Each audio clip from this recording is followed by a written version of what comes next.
Ako ang kanlungan ng iyong pagmamahal. Sa init at lamig ay di ka iiwan. Ewan ko ba sa mga tao? Bakit ayaw nila ng mga voodoo stuff ko? Hindi nila alam, kailangan nila yung mga pangontrang ganun.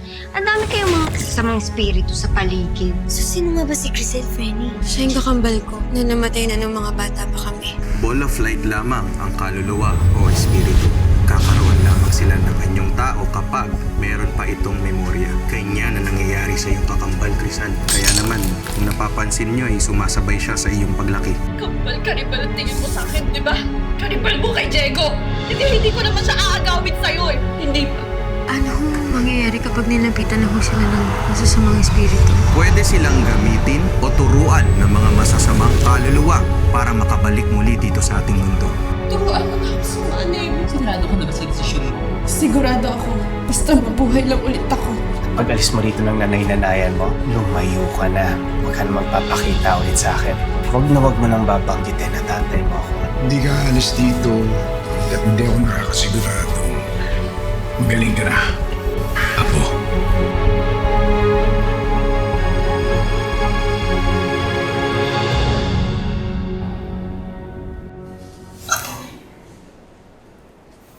Yes. You are my grandson.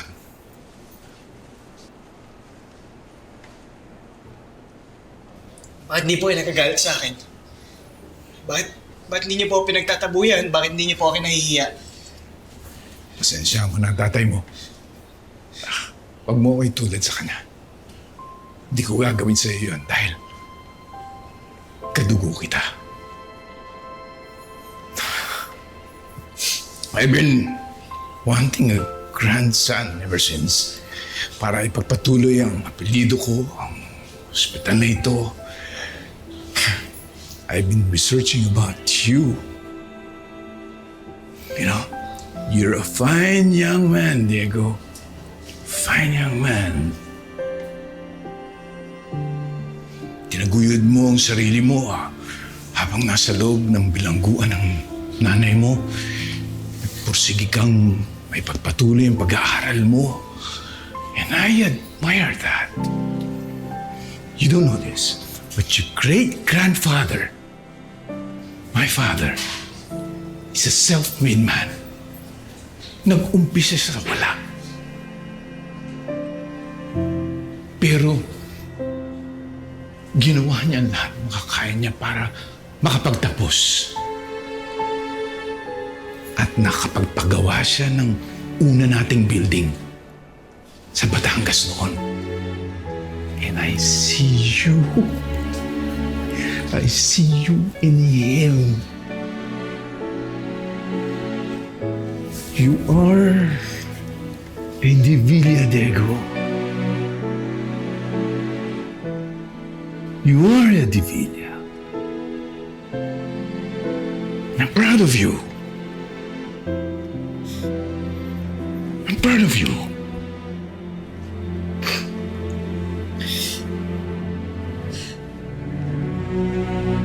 Maraming salamat. Maraming salamat.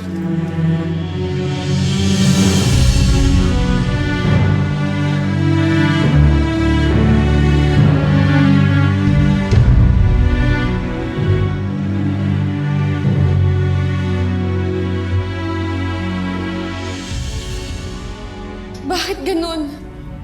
Bakit hindi ko magawa? Bakit hindi ako makasanib? Dahil hindi ka malakas. Hindi mo kaya. Kaya ko.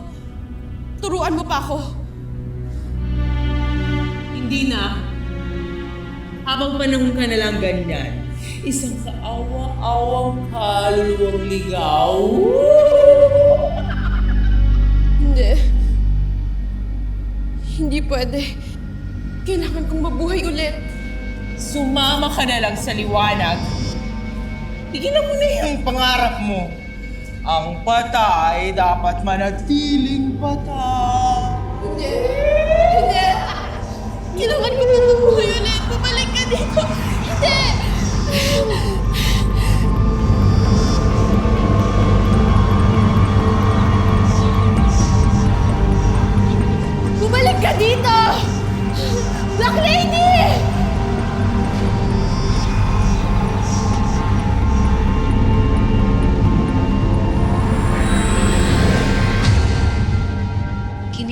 ka na ng lolo mo.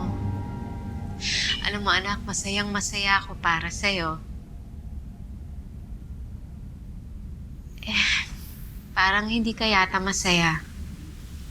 Zon, kasi hindi ko alam kung dapat ba talaga maging tunay na masaya. Malay mo kasi ngayon lang to eh. Panandalian lang. Tapos pag tumagal, tataboy din ako. Kakaya din ako. Anak, hindi naman ganun si Doc Manuel. Tingnan mo nga yung kahilingan mo o pinagbigyan kanya na magsama-sama tayo sa isang kwarto. At saka isa pa, kung ganun man siya, bahala na lang, di ba? Kawalan niya, pero ikaw anak, walang mawawala sa'yo kasi pamilya tayo. Pero, kuya, dapat masaya ka na kasi mayaman ka na, oh. Libre naman dyan, oh.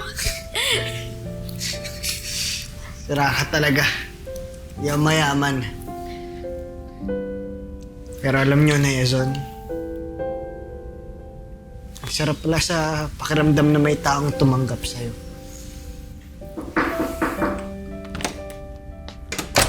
Rizal, may kukwento pala ako sa'yo. Diego, masama na rin kasi yung pakiramdam ko. Mauna na sana ako. Ganun ba? Kaya mo na bang umuwi? Ako pa. Salamat, Crisan. Maraming salamat rin ho. Pag gumaling ka, balik ka dito ah.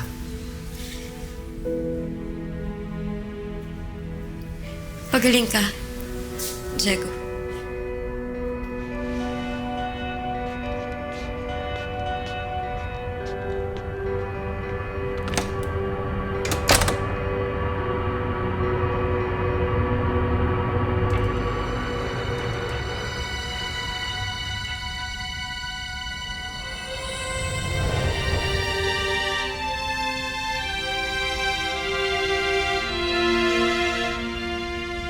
Rizal, Crisel, Diego.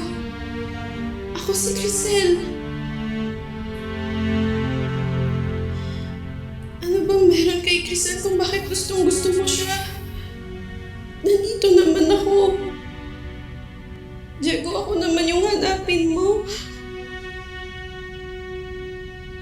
Ako naman yung panaginipan mo. Ako naman yung maramdaman mo. Yung mga haplos ko, yung yakap ko. Diego, ako na lang. Huwag na si Crisan. Kahit minsan lang.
yung pagkamuhi, yung inggit, yung selos, palabasin mo ang enerhiya.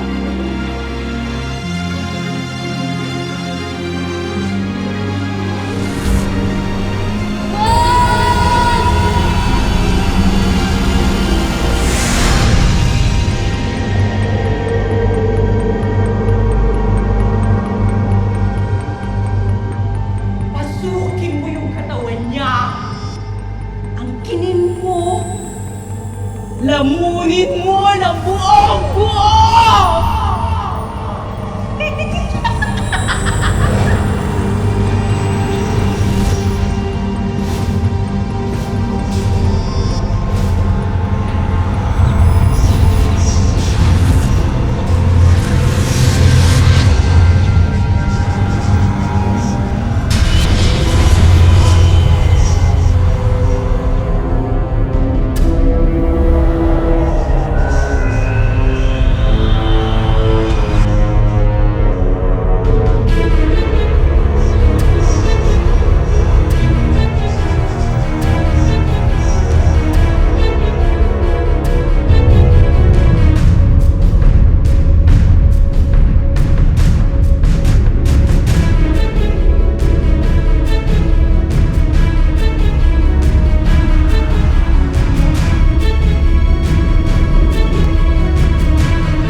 Hoy, ba't tinatawa-tawa mo dyan, ha? Makakanta nga. Tulog ka na nga. Pagod na ako eh. Sige na, tulog na, hoy.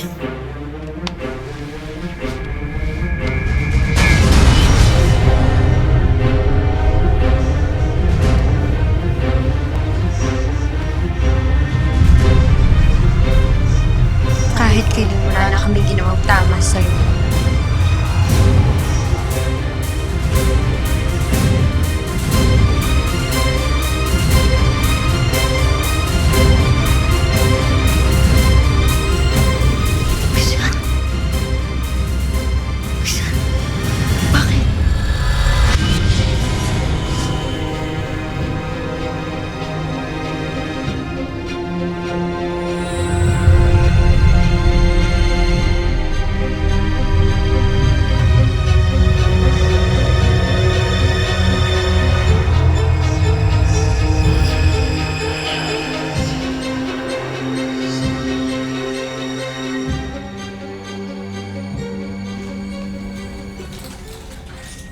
Nurse Pat, at inipat na naman ng kwarto. Ay, utos po ni Doc Manuel. Diego. Okay na sa'yo itong kwartong to. Okay na po ako sa dati. Okay lang po ako doon. Baka pwede niyo na po akong ibalik. You are my grandson. You deserve the best this hospital has to offer. Para saan pa naging anak ka ng may-ari ng ospital kung hindi mo pa kikinabangan ito? Pero hindi naman po kailangan ng ganito kalaki sa ganito ka garbo. Okay na po doon kung kasama ko si Nanay Azon para nababantayan ko rin po siya. Then we'll transfer to another suite as well. Para mas maigi yun. Gumaling siya kaagad. Okay lang po kung siya na po gumamit nito, tapos ako doon na po sa dati. Basta pagalingin niyo po siya. Tatanawin ko po ng malaking utang na loob yan. Okay. Huwag kang mag-alala. Magagalingin namin siya. Maraming salamat po. Sige.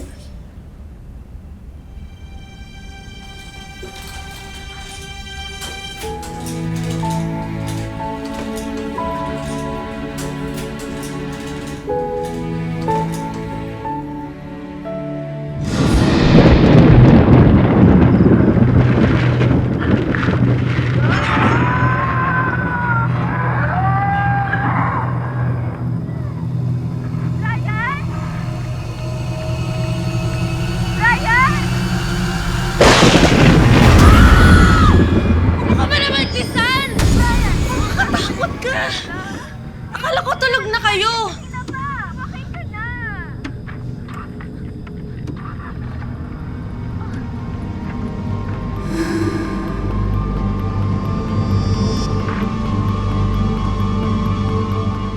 Si Crisan? Ah, lumabas! Ano meron doon sa roommate mo?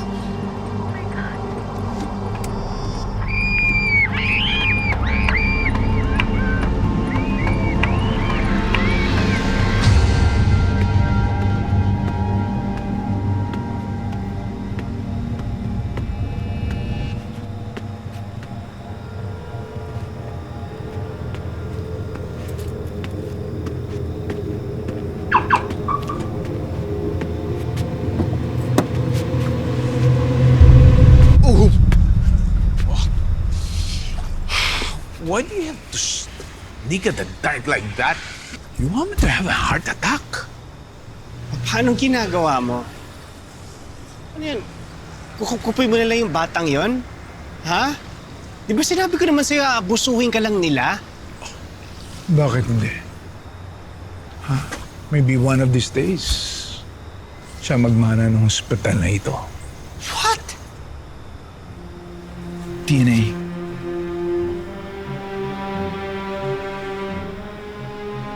Kung kaya mong pabayaan ang sarili mong anak, ako hindi ko kayang pabayaan ang sarili kong apo.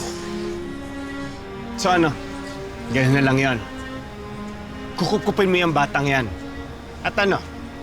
A-announce mo sa buong ospital na apo mo siya. Oo nga, hindi mo kayang pabayaan ang apo mo. Pero hindi mo rin kayang protektahan ang sarili mong anak. Ano, hayaan mo lang akong masira? I'm sorry. I'm sorry, that's not my problem anymore, remember? Pinagtakpan na kita noon. At hanggang ngayon pinagsisisihan ko ito. Only a stupid man will make the same mistake twice. And this time, hahayaan na kitang harapin ang sarili mong mga sabit. Bahala ka na.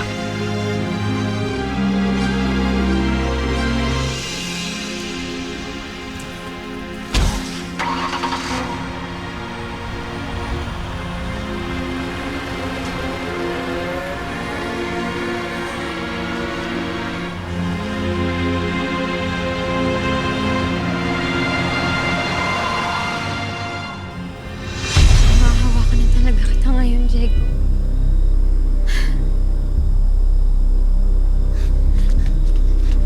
Crisan! Crisan, saan ka pupunta? Huwag kang mangialam.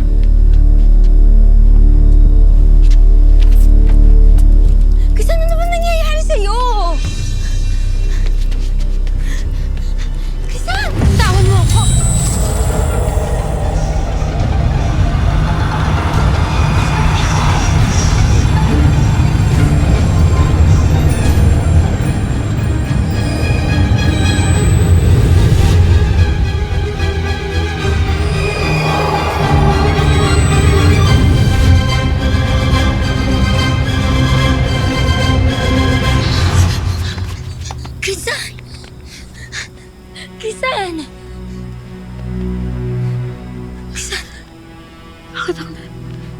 sa labas?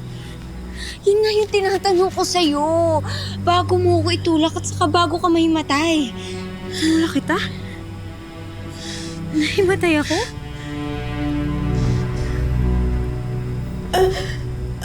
Anong nangyari? Bakit ako nakalis sa katawan mo? Crystal, anong ibig mong sabihin? Anong ibig mong sabihin na... Sumanib ka ba sa akin? Crisan, nandito ba yung kakambal mo? Oo, sumanib ako sa'yo, Crisan.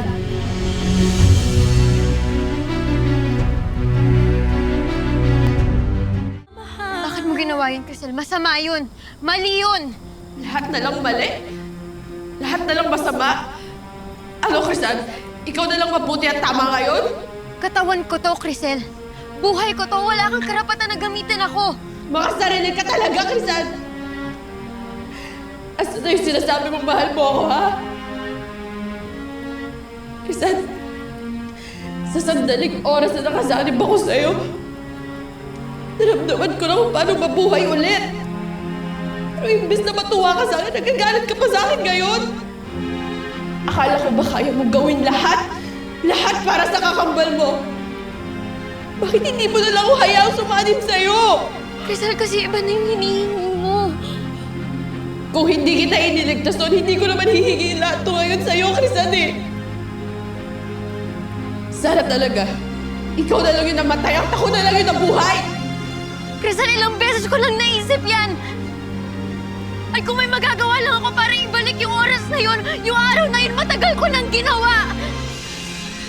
Crystal, makinig ka sa akin, patay ka na. Kahit na ayaw natin tanggapin parehas yun yung totoo. At hindi na natin mababago yun. Pwede! Ayaw mo lang kaya sinasabi mo hindi pwede, pero pwede, Crisan! Palibhasa kasi, gusto mo na ako sumama sa liwanag na yun! Crystal, gusto ko lang na maging masaya ka, yun lang.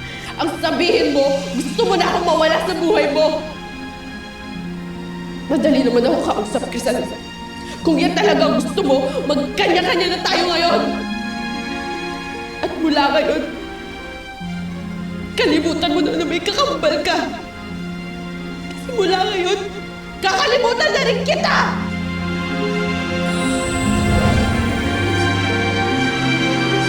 Crisan, wala na siya ulit? Ang intense nun, ha? Di ko siya nakita o narinig, pero ramdam na ramdam kita.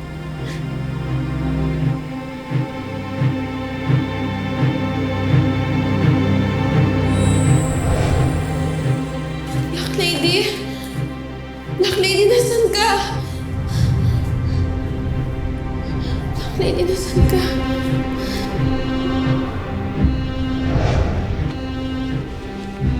Black Lady? Black Lady?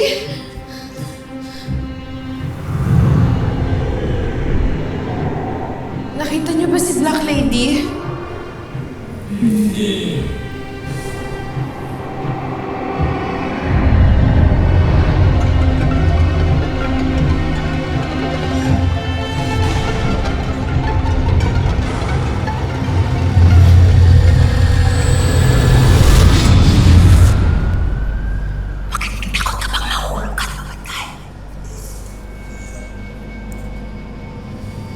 Nagawa ko. Nakasanib ako. Hindi ka naman pala ganun ka. Hina katulad ng inaakala. Pero mabilis lang. Bakit ganon? Bigla na lang ako napalabas sa katawan ni Crisan. Ang ibig sabihin nun, hindi ganun kahina. Yung sinaniban mo, mas malakas siya sa'yo kasi nagawa niyang ialis yung katawan niya, bumalik siya. Paano ako magiging mas malakas sa kanya? Hindi natututunan yun. Kailangan kong malaman. Kailangan kong makasanib ulit. Mag-isip ka nga.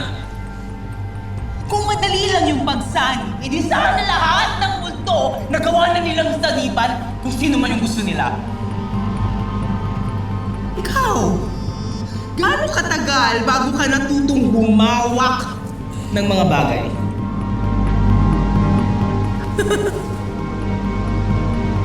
Eh, paano pa kung gusto mong kontrolin at hawakan yung kaluluwa?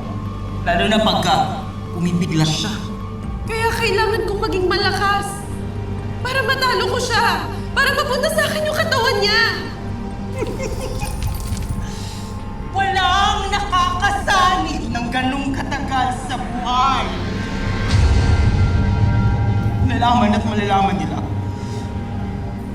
Gawa sila ng paraan. Gagamit sila ng eksorsismo. Paalisin ka nila sa pinaka-sakit na paraan. Kaya tanggapin mo na.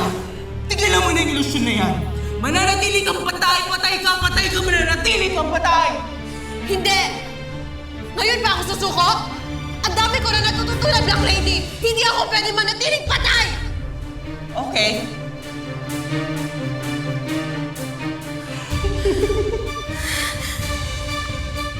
Wala ka talaga naaalala? Ang naalala ko lang natulog ako, tas nasa labas na ako. Ganyan nga talaga yung mga sinasanipan. Wala silang alam kung anong nangyari sa kanila. Hindi ko alam na kaya palang gawin ni Crisel yun. Renny, huwag kang magagalit ha.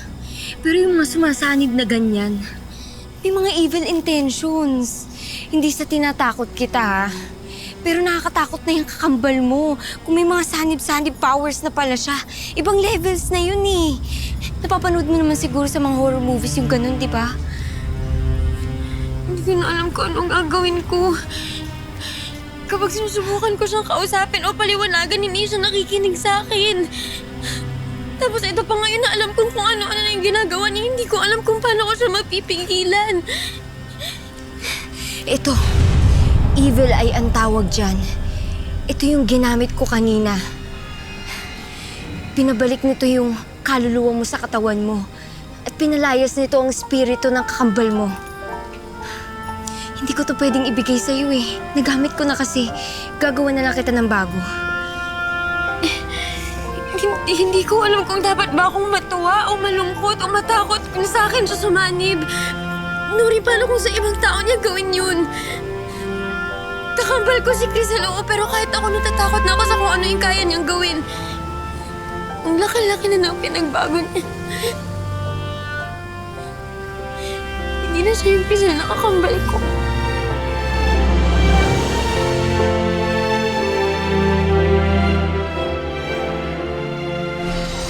Kung mag-isa ka lang mamayang gabi, you're welcome to join our family. Nakabalik na ho si nanay. Hindi man ho kami magkasamang nagpasko. Magkasama na ho kami ngayong sasalubungin yung bagong taon. O ano naman ngayon kung bagong taon? Ano ka ba naman? Sige na, meron akong lakad eh. Kahit isa na akong multo, hindi na ako magpapauto sa'yo. May kailangan ba akong baguhin para bumalik tayo sa dati, ha? Just tell me the truth, Diego! Jessica, hindi tayo pwede maging tayo dahil magkapatid tayo! I don't want to believe him, so please tell me he's lying. Oo, Cheska. Anak ko si Diego. May anak ka? Okay, I have a suggestion here. Bakit? Hindi ka na lang tumira sa bahay ko. Hinanap kita sa bahay ninyo pero wala ka doon. Magkakilala kayo ni Alan? You will never be my friend, Crisan. I hate you, I hate all of you!